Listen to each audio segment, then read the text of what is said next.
Mais cet accord montre que la Chine dépend finalement de l'Amérique, contrairement à l'idée que la Chine veut prendre le contrôle de l'Amérique.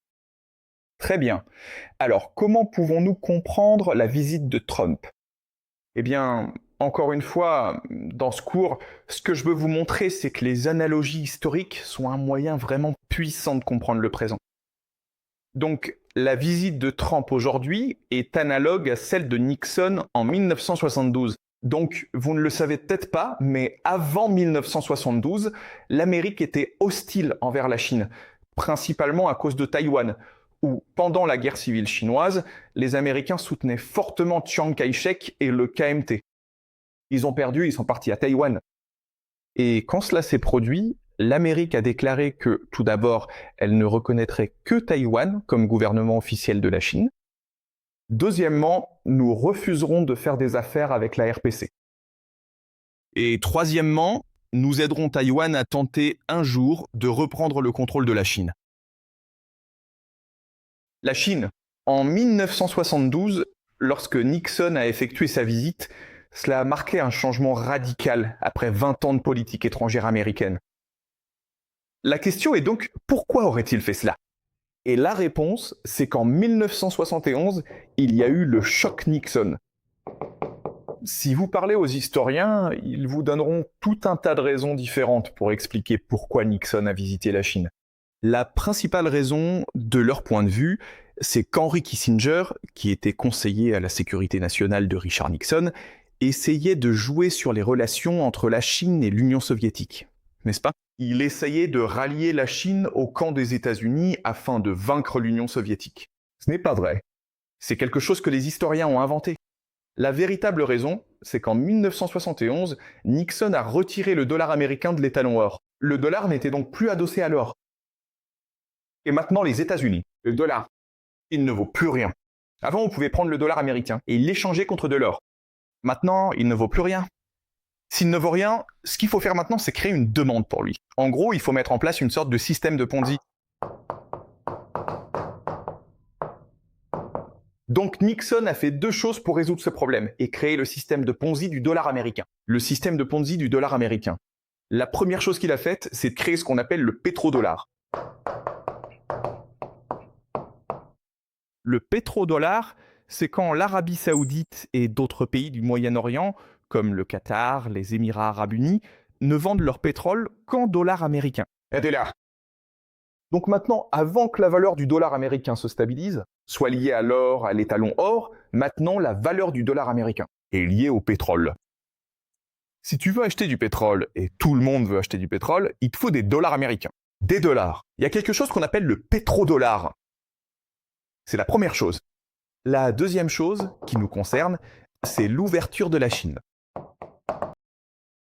Cette stratégie globale consiste à transformer progressivement la Chine pour en faire la véritable base manufacturière principale de toute l'économie mondiale. Tu vois? Donc le Moyen-Orient vend du pétrole au monde entier. Mais maintenant, la Chine va vendre des produits manufacturés au monde entier. Et la Chine le fera aussi en utilisant des dollars américains. Des dollars. Et ces deux éléments ensemble créent l'économie mondiale actuelle. Alors, ce que je vais faire dès maintenant, c'est prendre le temps de t'expliquer tout cela en détail. Pourquoi l'Amérique a fait ça? C'est ce qu'on appelle le communiqué de Shanghai.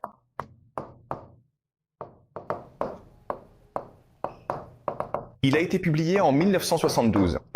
Et cela expose en gros le principe de base, le cadre, pour toute la future coopération et le dialogue entre les États-Unis et la Chine. Et le cadre de Shanghai règle en fait la question de Taïwan.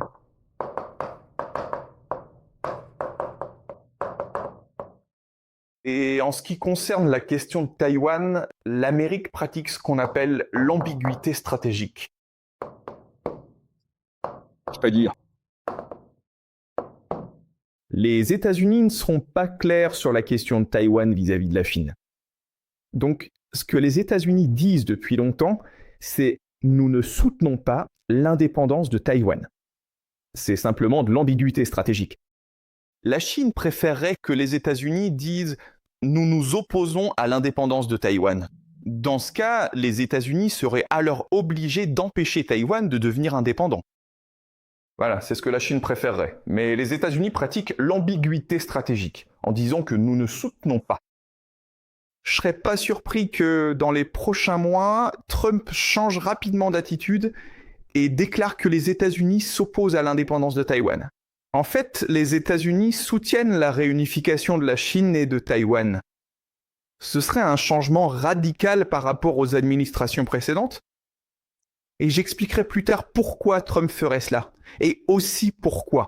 C'est en réalité très stratégique et intelligent pour les États-Unis de vouloir soutenir la réunification de Taïwan et de la Chine. Très bien. Laissez-moi maintenant expliquer ce qu'est réellement la relation sino-américaine, en utilisant les théories que nous avons apprises dans ce cours. C'est quelque chose que vous n'apprendrez jamais, que vous n'apprendrez nulle part ailleurs. Et c'est une spéculation de la part. Merci de prendre cela avec des pincettes. N'hésitez pas à me remettre en question. N'hésitez pas à débattre avec moi, d'accord ? Mais voici ma théorie sur la façon dont les États-Unis et la Chine collaborent.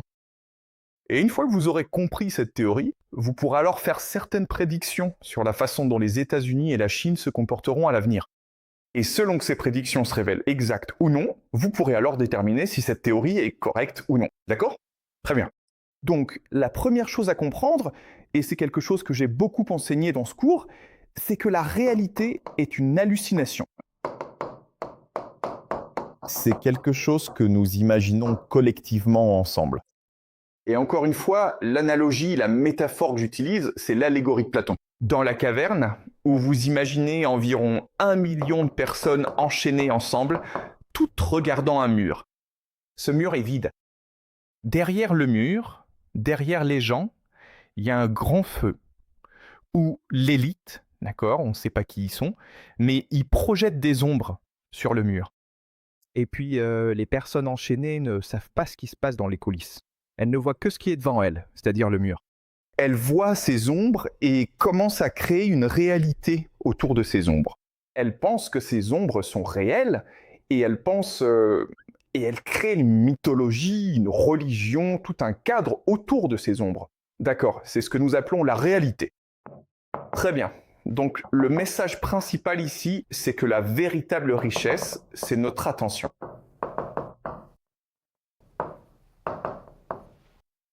Notre conscience, c'est la véritable richesse. En fait, notre conscience, c'est ce qui est réel. Tout le reste n'est qu'illusion. Tout le reste n'est qu'une ombre. Ton corps est une ombre. La personne en face de toi est une ombre. Ce tableau noir est une ombre. Ce qui est réel, c'est la chose à l'intérieur de ta tête. La conscience, c'est ce qui est réel. Maintenant, le pouvoir, c'est la capacité de diriger et de contrôler cette attention.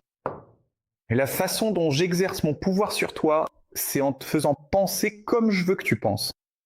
En te faisant voir ce que je veux que tu vois. Je peux donc te faire voir les ombres et te faire croire que c'est réel. Et c'est ça le vrai pouvoir. Et cette idée, une fois que tu l'as comprise, explique la réalité dans laquelle nous vivons. Je vais donc prendre cette idée, l'appliquer à la réalité et te montrer comment ça fonctionne. Donc, à la base même de la réalité, il y a l'Empire. C'est l'Empire américain qui est capable de t'obliger à t'asseoir et à regarder le mur. Ensuite, les personnes qui manipulent le feu et projettent les ombres sont les maîtres du jeu. Et ce sont les élites financières, y compris la Banque des règlements internationaux, la Réserve fédérale, Wall Street, la City de Londres, en gros le capital privé. Ensemble, ils créent les conditions de ce jeu. Ils sont capables de diriger notre attention. Et le mécanisme qu'ils utilisent pour cela, c'est bien sûr le capital, ou le dollar américain. Des dollars. Et puis à partir de là, et ensuite le jeu crée quelque chose qu'on appelle l'économie mondiale, évidemment, non ? L'économie mondiale. Mais pour que ce jeu fonctionne, il faut que... Les maîtres du jeu doivent discuter du fait qu'ils sont vraiment aux commandes. Alors, ils créent des institutions qui prétendent être objectives, internationales, impartiales et équitables, mais qui sont en réalité contrôlées par les maîtres du jeu. Cela inclut bien sûr l'ONU, l'OMC, l'UE, la Banque mondiale, d'accord ? Plein de ces organisations. Et puis, pour justifier et légitimer ce système, pour vous faire croire que ces ombres sont réelles, les médias, l'éducation et la culture vous lavent le cerveau, vous endoctrinent pour que vous croyiez que ce système est réel. Alors que tout cela n'est qu'une hallucination. D'accord ? Et puis à partir de là, bien sûr, il y a le système juridique pour faire respecter le système, ainsi que les coutumes et habitudes, les valeurs et les normes. Donc c'est un mécanisme de coercition pour vous forcer à croire que le système est réel. Les médias, l'éducation, la culture vous lavent le cerveau pour vous faire croire que le système est réel, et ensuite vous-même voulez imposer le système aux autres à travers les coutumes et les normes. Maintenant, c'est un système très fragile, parce que tout cela n'est qu'une hallucination. Il existe donc des mécanismes de coercition qui veillent à ce que ce système reste stable. Et ces mécanismes de coercition sont le crime, le renseignement, les espions, en gros, les réseaux d'espionnage, et la science. Et ces trois mécanismes sont contrôlés par les véritables puissances de ce monde. Et elles incluent le capital transnational, en gros le capital privé, les sociétés secrètes et les familles d'élite.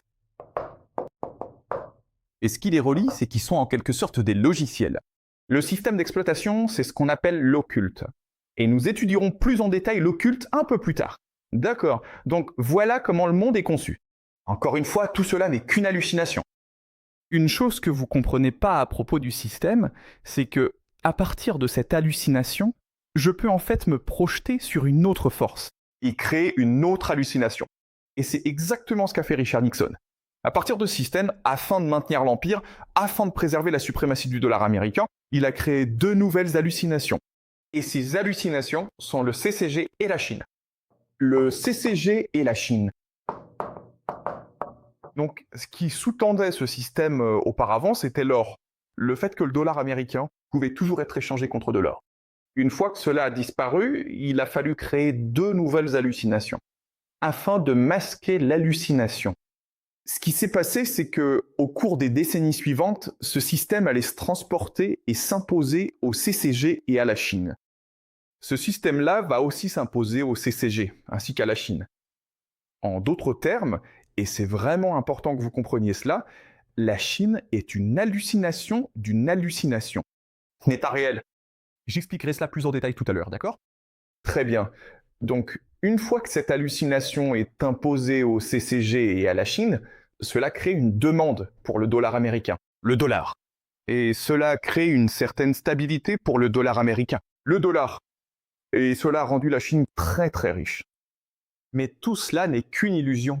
Tout cela n'est qu'un mirage. Il y a certains problèmes avec ce système. Tout d'abord,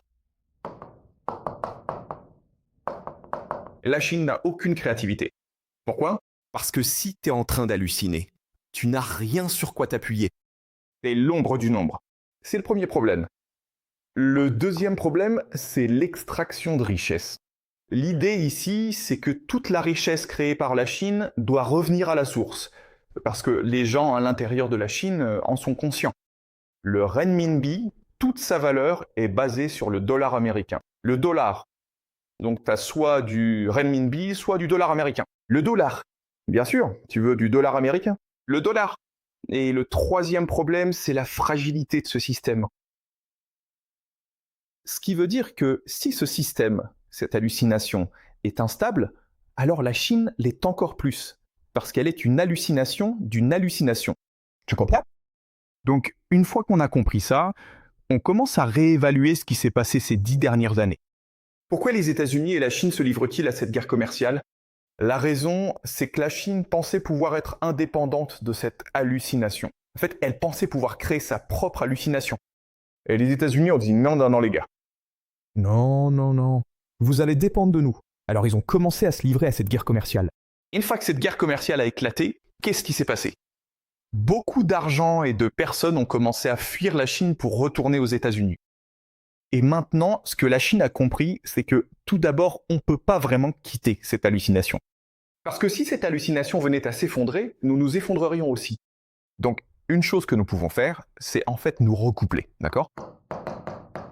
Nous lier encore plus fortement au système. Une autre chose, c'est que l'économie mondiale est sous beaucoup de pression. Il y a deux principaux bénéficiaires de l'économie mondiale, les États-Unis et la Chine.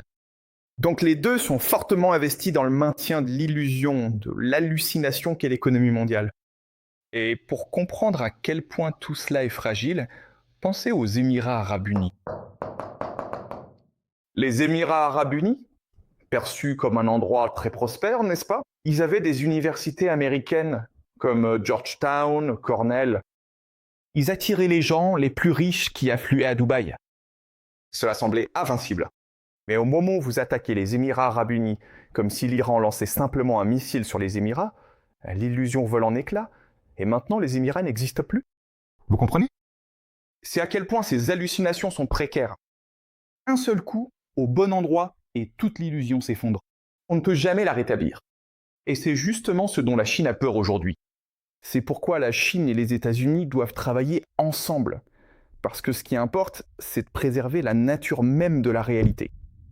Le pire qui puisse arriver, c'est que les gens se réveillent de ce rêve. Parce que si les gens se réveillent de ce rêve, tout s'effondre d'un seul coup.